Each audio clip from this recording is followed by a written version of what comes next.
Hello there and welcome back to another gluten-free, lactose-free and yeast-free baking video. How are we doing today?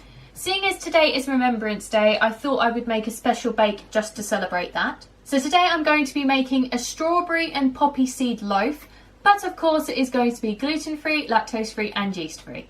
You will be needing the following equipment: some scales, some measuring spoons, a chopping board, a kitchen knife, a potato masher or a fork, a 2-pound bread tin, some baking paper, a pencil, some scissors and some spray oil. And seeing as I've got everything in front of me, we are going to roll out our baking paper, place our bread tin on top as close to the edge of the paper as possible so we waste as little as possible.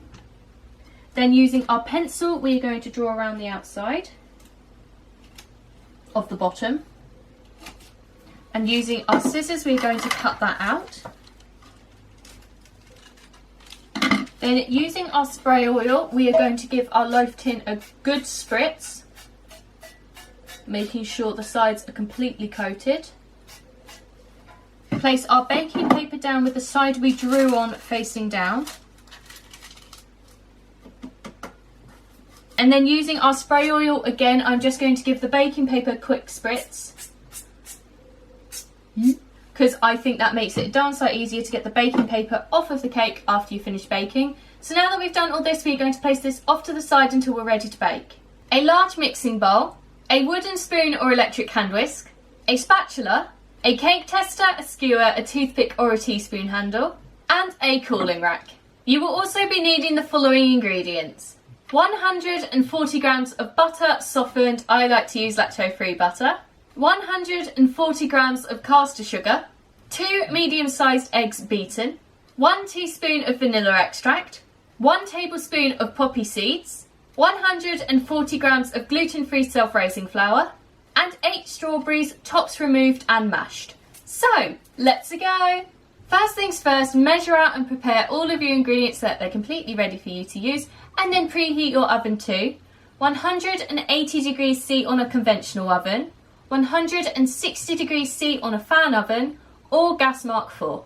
So now that we've done all that nasty prep work, it is now time to begin actually making our loaf. So for this we will be needing our wooden spoon or electric hand whisk, our large mixing bowl, our spatula, and all of our ingredients. So the first thing I'm going to do is place all of our butter into our mixing bowl,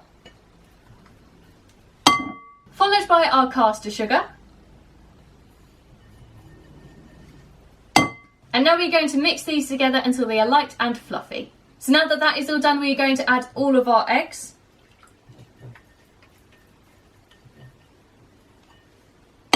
Our vanilla extract. And our poppy seeds. And now we're going to mix these together until we have a nice smooth batter. So now that that is all done, we are going to add a little bit of our flour to our mixture, mixing all the time until everything is fully combined.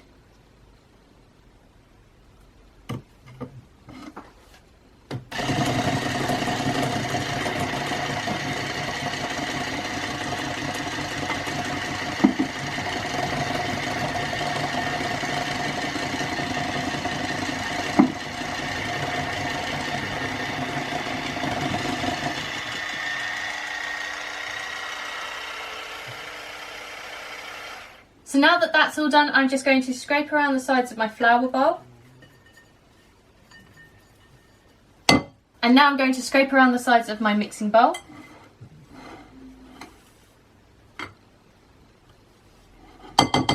And I'm going to mix one final time to get that flour all mixed in there.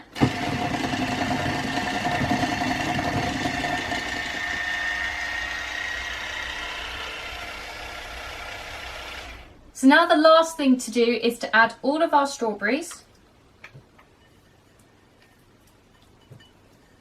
And now I'm going to fold this lot together until everything is well combined. I do this by scraping around the sides of the bowl, scooping underneath and then flipping it over the mixture. And then turning the bowl 90 degrees roughly, but I tend to do that as I'm mixing it, folding it.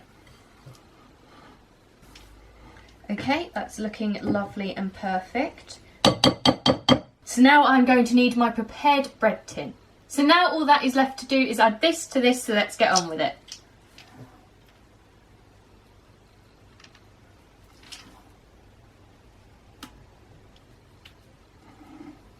One last sweep around.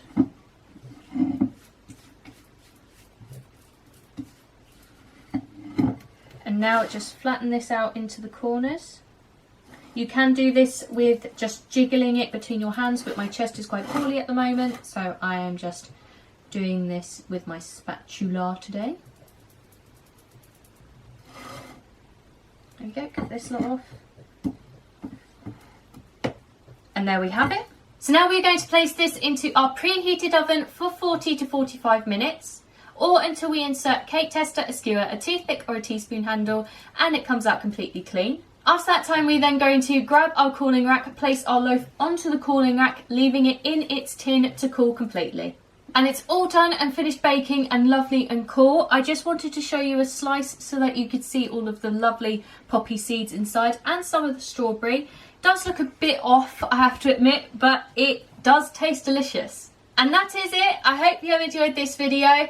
Don't forget to check out all the links in the description, as I love them all and wouldn't put them there if I didn't, including the recipe for this lovely loaf and all the links to all of the flour and equipment you will need for this recipe.